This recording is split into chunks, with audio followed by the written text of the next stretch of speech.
Welcome back to the Lavasco Briefing, our quarterly data-driven tour of what actually is moving markets and what retirement plan sponsors and fiduciaries should do about it. I'm Mike Eiley, and in today's episode, our Q3 2025 Capital Markets Update. On the macro backdrop, Chris Schuppe walks through the big picture. The S&P 500 up 13.5% year-to-date, yet at an inflection point with elevated concentration risk and dividend yields near historic lows, meaning earnings have to do more of the heavy lifting. We then unpack valuations with Jim Chapman. Forward PEs nearing 22 to 23 times, top decile versus the past 20 years. Why mega-cap growth is pulling averages higher, what history says about 5-year returns from today's starting valuations, and where wider valuation spreads may create room for active managers to add value. From there, we zoom into style and size. Growth is still in the lead, but value stabilizing. Large caps dominant, while small caps showing improving momentum alongside easing rates, even as profitability in small caps remains a watch item. We widen the lens to the economy. Trendline 2% GDP growth, a resilient but cooling labor market, the consumer's still spending yet rising delinquencies, and how tariffs reintroduced in the spring are filtering through trade and pricing. We also tackle the two topics everyone's been asking about, AI and rates.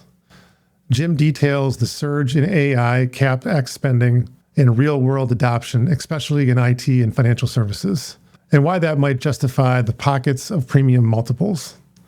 Chris connects the dots on policy, a September rate cut with markets pricing more, a yield curve that's finally normalizing, and what that means for stable value versus money markets for the duration in fixed income. Finally, we go global. Why 2025 has been kinder to international equities, how a soft dollar changes the math for U.S. investors, and why valuations abroad, Europe, Japan, and emerging markets still screen more attractive than U.S.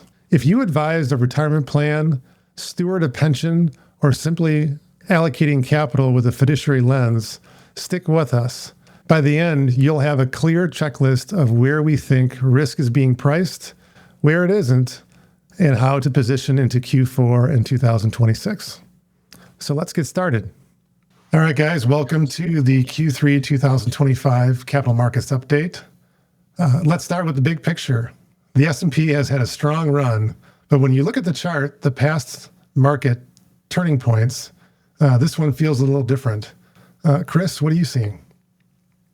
Thanks, Mike. Yes, this graph represents the S&P 500, really going back to 1997. This is a slide we include every quarter as it provides really the broadest picture of what financial markets are doing U.S. domestically. But really, as we mentioned previously, since the financial crisis in 2008, moving into 2009, we have been on a tremendous bull run in the markets, with the exception of a few downturn points. Obviously, during COVID in 2020, we saw another downturn in 2022, and we were anticipating a very strong year as we moved into 2025. And then, of course, the discussion of tariffs came into play at the end of March and early April, which caused quite a bit of disruption due to the uncertainty surrounding that.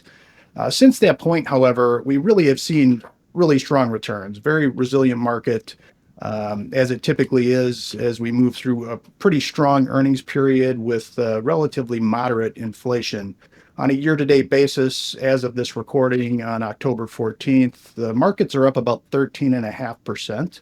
So we've seen some pretty strong returns. If we isolate just the third quarter alone, the S&P 500 was up 8%. However, as we continue into the fourth quarter, it's really a pivotal point, an inflection point as it relates to markets.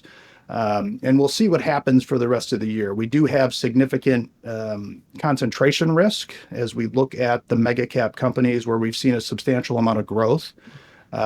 We've also seen some pressures as it relates to the consumer. And with dividend yields, if you note, really at historical lows, we are really dependent on those earnings. So any kind of downturn, and it would not be historically unprecedented to see a downturn in the fourth quarter. Although I'm cautiously optimistic, we will have to wait and see how it plays out in the S&P 500 for the rest of the year. That's good stuff. Thanks, Chris. All right, let's dig a little deeper. What's driving some of those market levels, specifically valuations? I know when we look at the next slide here, we've been talking a lot about valuations this year, and this slide shows several ways to look at them. Forward PE, Schiller cap, dividend yield, even earnings yield relative to bond yields. Jim, what are you seeing here? Yeah, thanks, Mike. I think we've been talking about valuations, particularly price to earnings ratio, on and off for the last, what feels like 3 or 4 years now. When we look at slide 2, this is just showing us a chart of the forward price to earnings ratio going back from 1994 through September 30th of 2025. And probably the simple fact to call out is, we're at somewhat of an all-time high from a forward PE perspective, 22.8 times. The only points throughout history that we've seen price to earnings ratio exceed that 20 times price to earnings mark was back in the late 90s and early 2000s during the dot-com bubble. When the internet was first coming about, there's a lot of hype and momentum. People were paying premiums to invest in these new internet stocks. And then more recently, following the correction we saw in 2020 when COVID hit the US, the market rebounded in a really strong way shortly after the initial correction in 2020.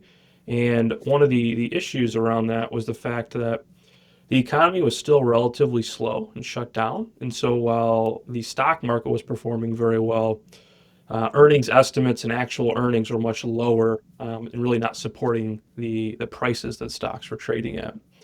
If we fast forward and think about where we sit right now, how we've got here and what this may mean, through 2025, or really since 2022, I'll say, we saw the correction in 2022 when interest rates started to rise. We were seeing that record high inflation. Price to earnings ratio fell pretty dramatically, back below the 30-year average of 17 times. But following that, like Chris highlighted on the last slide, we saw the market again rebound in a really strong way. We're up almost 90% from the bottom in 2022. And a lot of that growth has been driven by the Magnificent Seven and some of the tech or growth-oriented names, which are really driving high price to earnings ratio. For example, Tesla is currently trading at 163 times price to earnings ratio. NVIDIA is at 52 times price to earnings ratio. Microsoft's around 40 times. And so when we see these, I'll just say extreme valuations from some of the growth names that make up a large portion of our market, it kind of puts us into this position where we're at right now. And when we see valuations get to this level, it does give us a bit of pause to understand if we can justify the prices that we're currently paying to invest in these different securities. But it also makes us think about what the potential from a momentum perspective is and what the potential for active managers who are understanding valuations and understanding the spreads between some of these valuation metrics to what value they may add. And if we look at slide 3, actually, I think this shows an example of why it is important to understand where valuations currently sit, just based off what we learned throughout history. So slide 3 is showing us 2 charts over 1 and 5 year timeframes. Chart on the left is our 1-year annualized return at different price to earnings ratios. It's not really much of a trend when looking at the shorter term time frame. However, when we look over a 5-year period, we can start to see a trend occur here. So as a reminder, the left-hand side of the chart is showing us total return, and the horizontal axis of the chart is showing us price to earnings ratio. The key trend here is historically over a 5-year period, lower valuations in the form of price to earnings have led to stronger 5-year annualized returns. And as we see valuations creep into the 17, 20, 23 times price to earnings ratio, we do start to see the performance lag. And again, we're currently sitting at that 22 times mark. And then finally, if we look on to page 4, just to highlight a little bit from the optimist perspective, and what I think may be important to understand for clients is just the current spread from the high to the low end when we're looking at price to earnings metrics. Really in the last, like I said, 2 to 3 years since 2020 and into 2025, we've seen valuations become very exaggerated, and the spread between valuations in the S&P is very wide right now. And what this tells us is that number one, there can be value had for active managers who are doing a lot of fundamental or even technical research to determine what securities may be undervalued, maybe overlooked, and also understanding where momentum lies, where they need to leverage their portfolios to keep pace with the market. And so just like anything, when we see large disparities, that creates opportunity for active managers to have success. And so maybe one of the key takeaways, aside from just having higher valuations and being a little more cautious about that, is understanding this creates a lot of opportunity potential for active managers within your 401k lineups for participants or in pension plans, for us managing the broader portfolio. That's great stuff, Jim. Let's stay on equities a moment and talk a little bit about size, specifically small, mid, and large caps. If we look at this next page here, we've seen that small caps have underperformed large caps for quite a while now, and this chart really brings that out. Chris, do you want to talk a little bit about this? Of course. So yeah, as we move beyond the mega caps and what we're seeing in the large cap space, mid caps and small caps are telling a little bit different of a story. You can see on the table to the left, we had referenced concentration risk, which we see in the large cap space, really being focused on the technology companies. So you can see that in the black bar on really where the concentration is in the large cap. With mid caps and small caps, we see it dispersed amongst really a broad range of sectors within the economy. As we look at the smaller companies, mid caps has certainly underperformed. On a year-to-date basis, we're up about 3.5% if we look at the indexes. But we have some momentum on the small cap side. So we're up about 10.5%. We referenced in previous quarters. A couple of reasons for that. Number one, we saw another interest rate reduction in September, another 25 basis points. And with these smaller companies, they do have floating rate debt. In a lot of cases, when we see reductions in interest rates, that frees them up to do a little bit more in terms of expansion to fund their operations and obviously service their debt obligations. We also saw the Big Beautiful Bill, which was signed into law in July.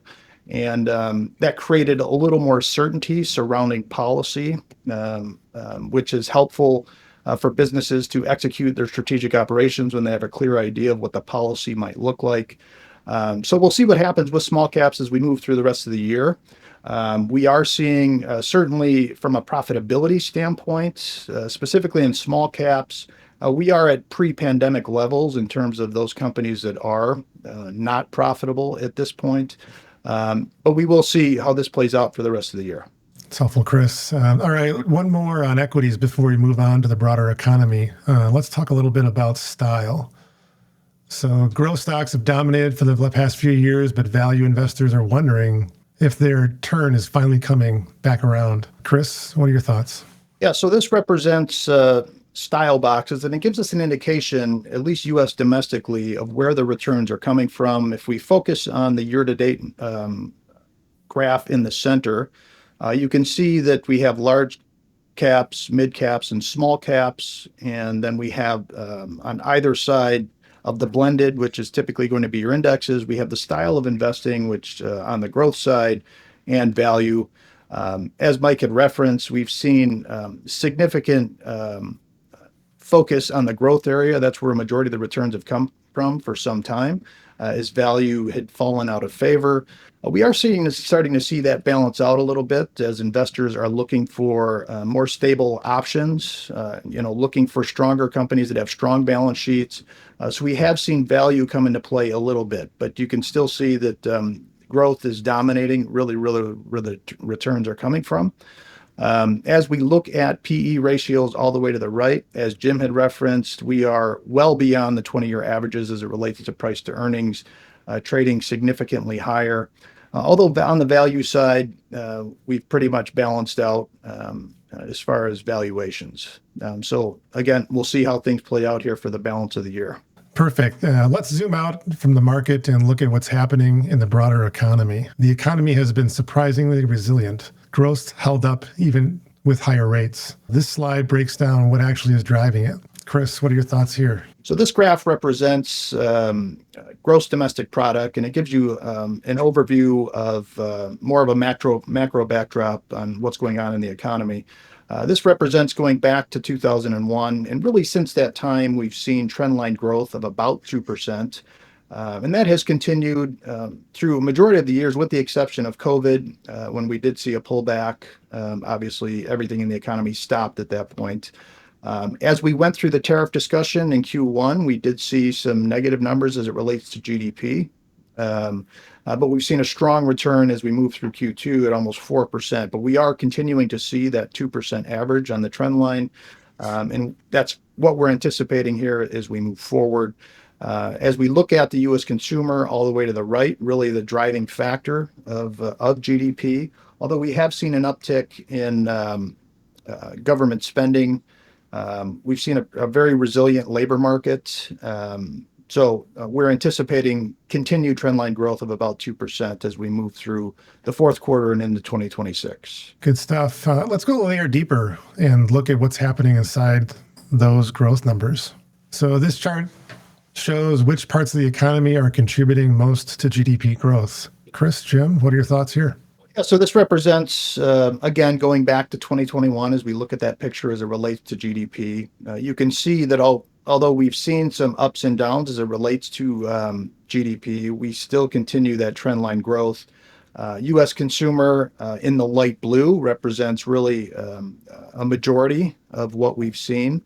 It's been interesting net exports of late. We saw in Q1 of 2025, obviously that was the pulling down GDP because of what we saw in the tariff discussion where a lot had stopped. But we did see those net exports increase as we moved through the second quarter of 2025. Yeah, maybe just to dive a little bit deeper into what we've seen change from Q1 to Q2 and 25 with the net exports.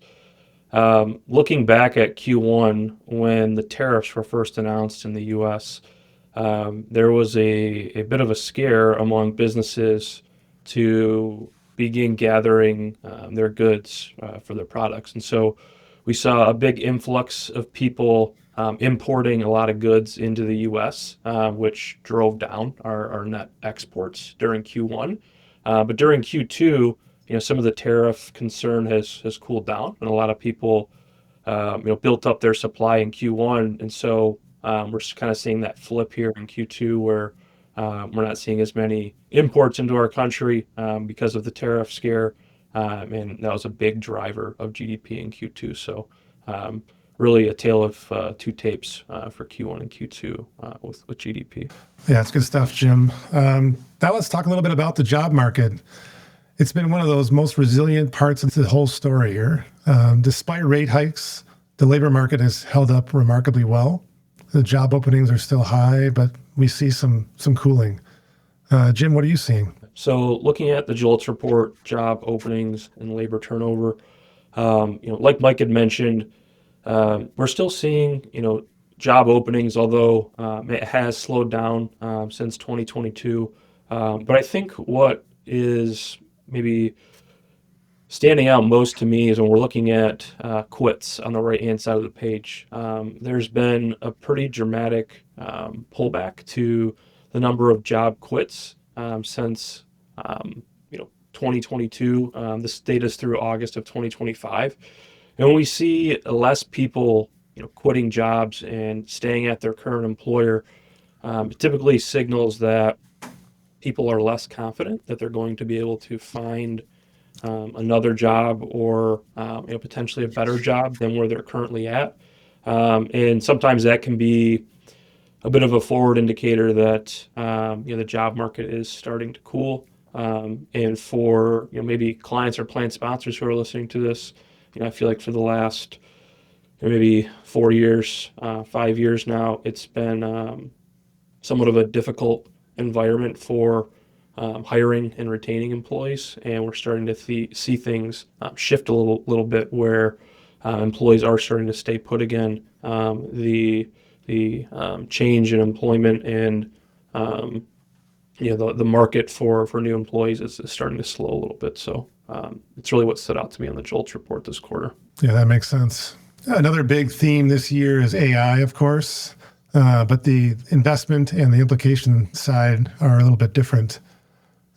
Jim, understanding that AI has dominated the conversation this year and that spending on infrastructure and data certainly is massive. What are your views here? Looking at the data on slide 10 here, I want to reference back some of the conversation we had about the Magnificent Seven and valuations, and use some of this investment into AI to try to justify some of those valuations that we were seeing. So, like I mentioned, for a lot of the Magnificent Seven stocks, NVIDIA, Tesla, Meta, Microsoft, these are big players in the AI space. And so they have driven the market from a return perspective, and they do have higher valuations.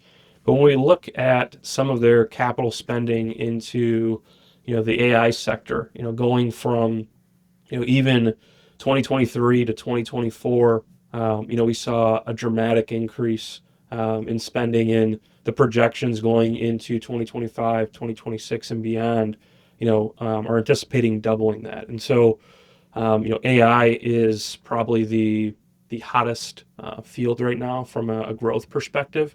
And when we see these types of companies like Amazon, Meta, Facebook, Amazon, Microsoft, really lever up and double down on their investment, it does give some visibility into why investors are paying such high premiums for some of these securities, and why valuations are reaching the levels that they are. And when we can see that momentum and that investment from the company themselves, it does give us some confidence when we're looking at those valuations, even despite the fact that we really are at a record high. And then, just looking at the right-hand side of the page here, U.S. industrial production of high-tech industries. It's no surprise, but in correlation with the investments that we're seeing into AI, things like semiconductors, which are powering a lot of the AI vehicles that are coming about, are really taking off. And the green is showing us all other industries excluding high tech, fairly stagnant in the marketplace. But again, focusing more on the investment from these organizations into AI for their future, I think just speaks to where things may be heading. Thanks, Jim. All right, investment is one side, but let's talk a little bit about implementation. The next slide here looks at productivity and how AI could eventually influence it. The question obviously is not when, but if. Jim, what are your thoughts here? Yeah, I think this data is really interesting. So I like focusing on the right-hand side of this. Businesses using AI to produce goods and services. The actual applicability of AI, for some of these companies. And looking September of 2023 through September of 2025, and then what projections are moving forward. In just 2 years, a lot of these industries have almost doubled the amount of AI they're using within their organizations. Total was at about 6%. It's up to about 10% right now. Obviously, things like IT, upwards of 30%. Finance and insurance, that was the one that really caught my eye. 17% as of 2025, compared to only about 6-7% back in 2023. So the investment paired with the growth of use among businesses, I think this is going to be obviously a key piece of our future. And for businesses that are using AI, I think it's just going to continue to help lead to more efficiencies to help them continuing to grow. So, well, AI itself is obviously a big component of our market, and we're seeing a lot of investment into AI. I think sectors or businesses that can learn how to leverage AI itself to become a lot more nimble, a lot more efficient, and really accelerate their growth in a financially efficient manner, are going to also benefit from the growth we're seeing in AI. So interesting to see what sectors are standing out as we sit here 2 years later. Let's shift gears into inflation. Obviously, something that we're all still watching really closely. Chris, inflation has come down a lot, but shelter continues to be sticky, and that's keeping headline numbers higher than the Fed would like. Chris, what are you seeing? So the inflation numbers continue to cool. I mean, we're running between 2.5% and 3% on the inflation number. This, of course, coming off of very high inflation as we move through 2022, where we capped out at 9% in June. That, of course, led to several interest rate raises from the Fed to really get the economy under control and cool that down. We saw significant price increases as we went through energy and housing. What's been interesting, if we look at the headline PCE deflator number, which is personal consumption expenditures, we've started to see really those prices stabilize. So hopefully we've seen the case where obviously we're still experiencing every day in our lives relatively high prices as it relates to goods and services. Hopefully we've seen that number stabilize. The Fed is targeting, as it typically does, a 2% target. And we'll look at monetary policy as we move through the remainder of the year.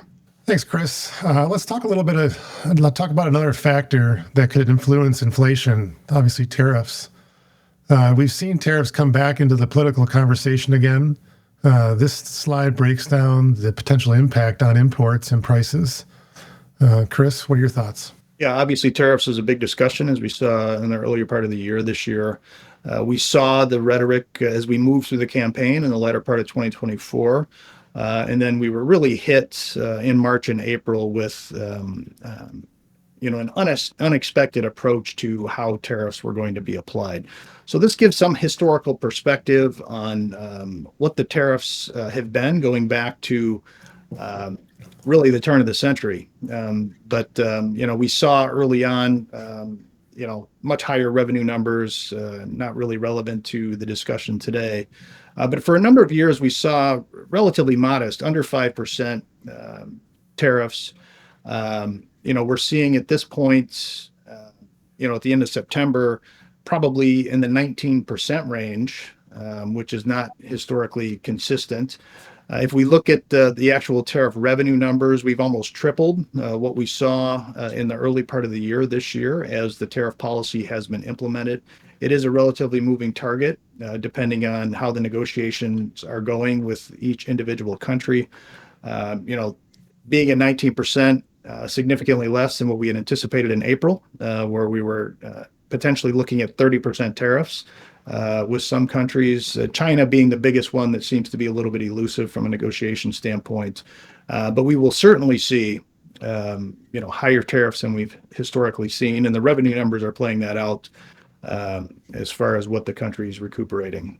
But it does have a significant impact on operations as it relates to business. Certainly large cap, mid caps, and small caps, as they have global operations around the world. Have they transition from building over the past 50 years really a global operation and having to transition their strategic plans depending on what the tariff outlook might look like. It certainly will have an impact on performance overall. Thanks, Chris. Let's finish out the economics section by looking at the consumer, obviously the real backbone of growth.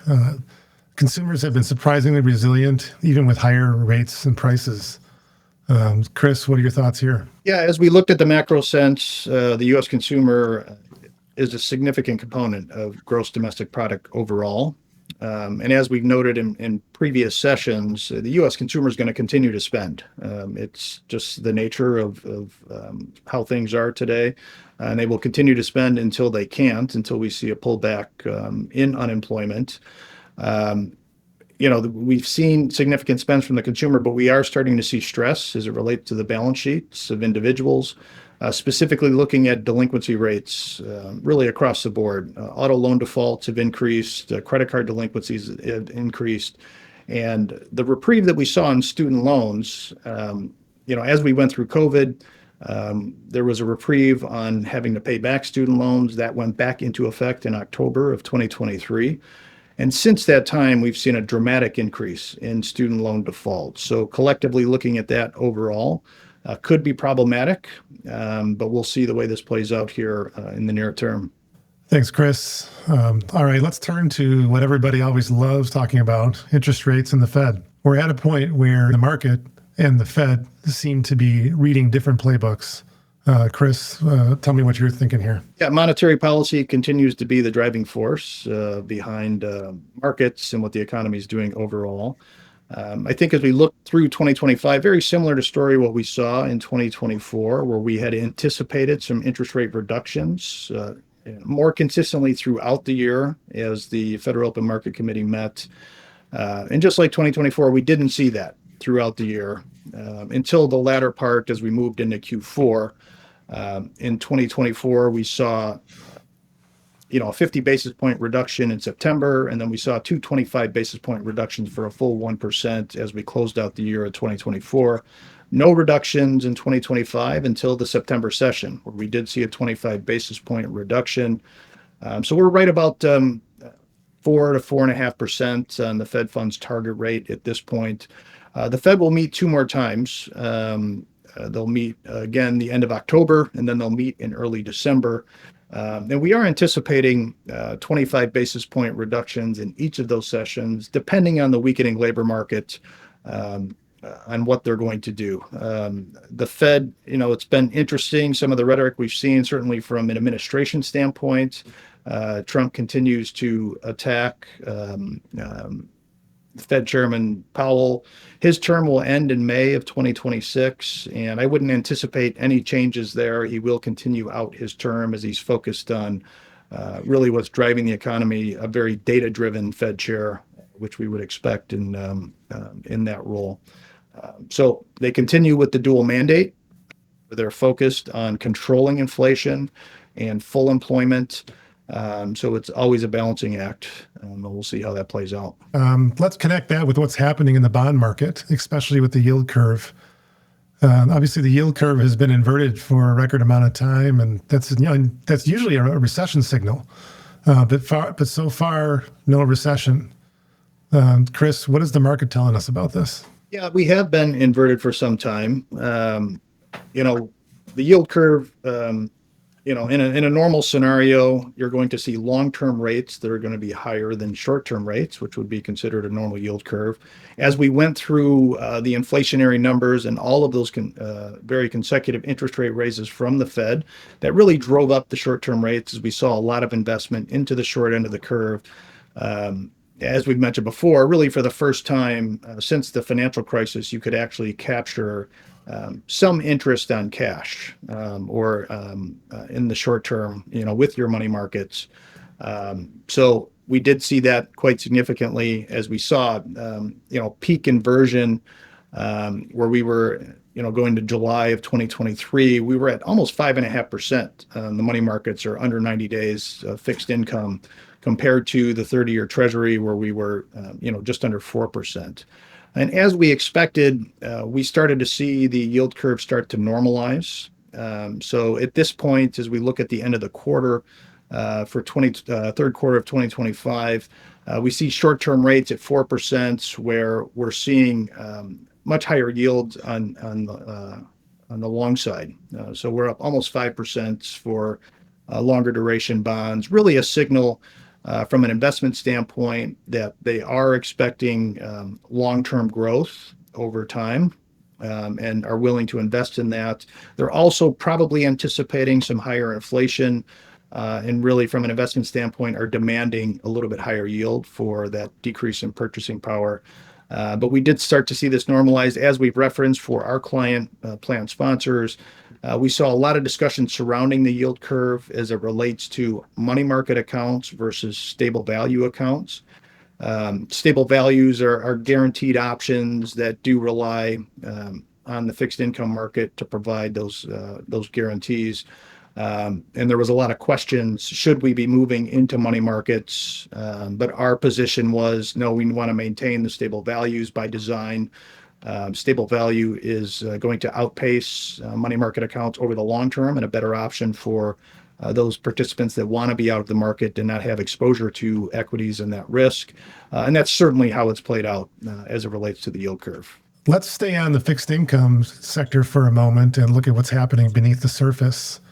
The bond market finally matters again.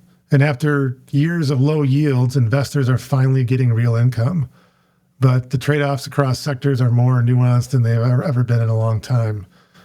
Jim, what are you seeing here? I think it's really nice to see the bond market relevant again. I know Mike's really excited about the market being relative again, or relevant again.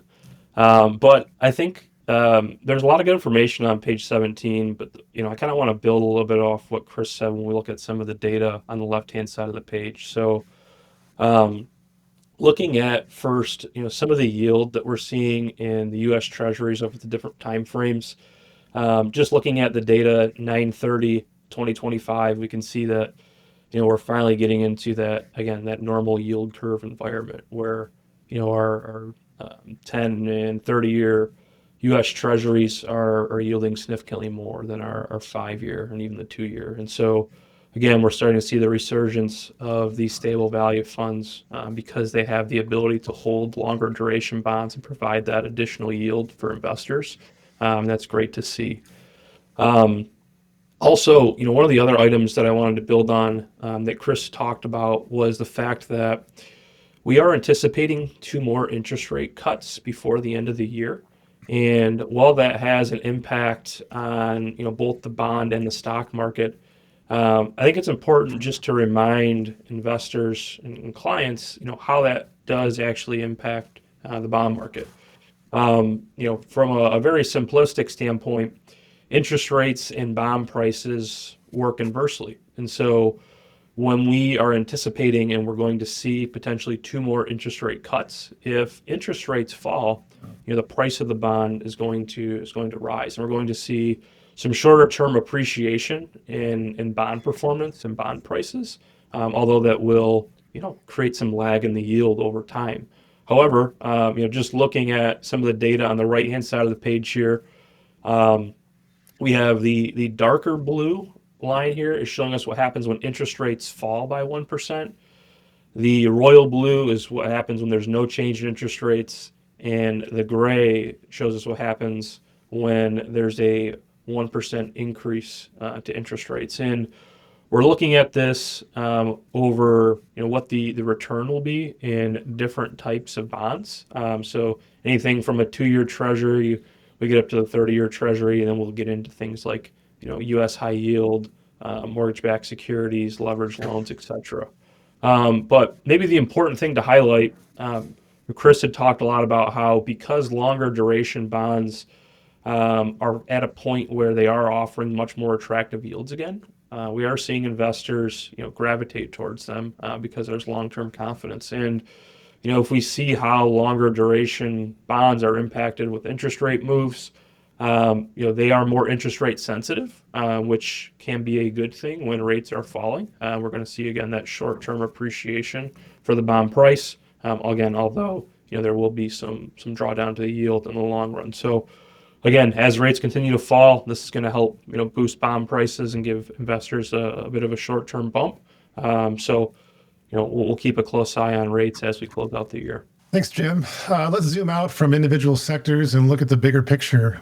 This slide puts the size of global bond market into perspective. It's pretty massive, and the mix of treasuries, corporates, and securitized debt keeps evolving. What are you seeing? Yeah, this is one of my favorite slides to look at. This is showing us just what percentage of the U.S. aggregate bond index is comprised of different types of bonds. And, we can see here of the inventory, 55% treasuries, 65% mortgage-backed securities, 77% corporate bonds, and a very small amount of some of the high yield, other agencies secured, and some of the municipal bonds. When we look at this, we've talked a little bit about the potential for active management. And when we look at the fixed income sector, this is an area where we feel that active management can really shine and provide a lot of value to investors. Particularly when we can understand that the U.S. aggregate bond, which is typically the index, if you're buying a bond index that it's going to track, is comprised mainly of these three sectors. Bond market. They don't hold much of the inventory for some of these other areas, and so when we're building lineups or building portfolios for pensions, or even some of the custom models that we'll build, for the core lineups that we're managing, finding strong bond managers in the multi-sector or the intermediate core plus space that can take advantage of some of the spread we're seeing on yield right now, that can leverage up, some of the high yield, bonds intelligently, and do that very tactfully to add alpha and create return for investors. We find this to be something that's exciting, gives us a lot of optimism as we're looking at the bond market in 2025, and just continue to keep that in mind as we're building again lineups, portfolios, and talking to even participants who are coming to us with questions about how they should be managing their own portfolios and leveraging the different options within their 401k plan. All right, let's wrap things up a little bit by taking a step back and looking at how all of this fits into the global picture. Jim, global markets really have not kept up with the U.S. in recent years, but this chart reminds us that leadership tends to rotate over time. What are you seeing? For the last 10 to 15 years, U.S. markets have really dominated, but things have flipped in 2025. And to your point, Mike, it's just a swift reminder that having diversification, having exposure to uncorrelated assets is key when building retirement portfolios. Looking at things like just the stark contrast that we saw from a 15-year annualized period to what we saw year to date. The S&P over the last 15, from an annualized return perspective, 14.6, which is extremely strong. Versus things like the all world ex-US up 6.6, EFI, which is Europe, Australia, and the Far East up 7.3, the Euro zone 7.6, and the emerging markets only at 4.4. But when we fast forward through 2025, we're seeing things start to shift pretty dramatically. Particularly in places like Europe, big investments into Europe for the defense sector, big investments into emerging markets from some of the tech perspective with AI, and again, we're seeing the U.S. markets lag them, to start out the year. And so I think this data is even more powerful when we're looking at in Q1 when the U.S. markets were down. We actually saw the international markets providing a really strong and positive return.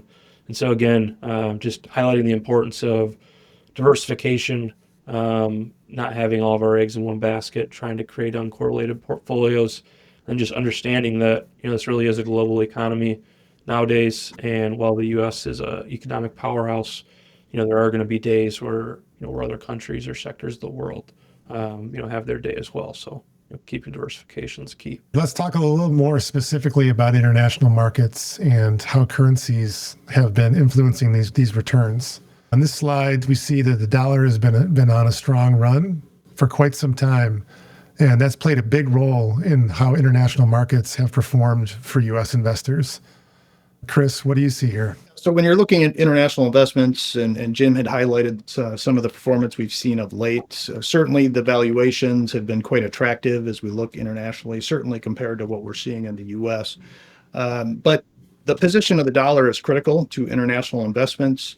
Obviously, the dollar is a reserve currency for the world. So when we typically see a stronger dollar and large global corporations have earnings and they have to convert those back to dollars, it can be a little troublesome from a performance standpoint. But when we see over periods of time where we have a weakening dollar. That is certainly attractive for international markets. And this graph represents several different periods where you see in the gray columns where you see a weaker dollar or a weakening dollar, and then how that correlates to underperformance or outperformance on the international markets, specifically looking at developed markets around the world.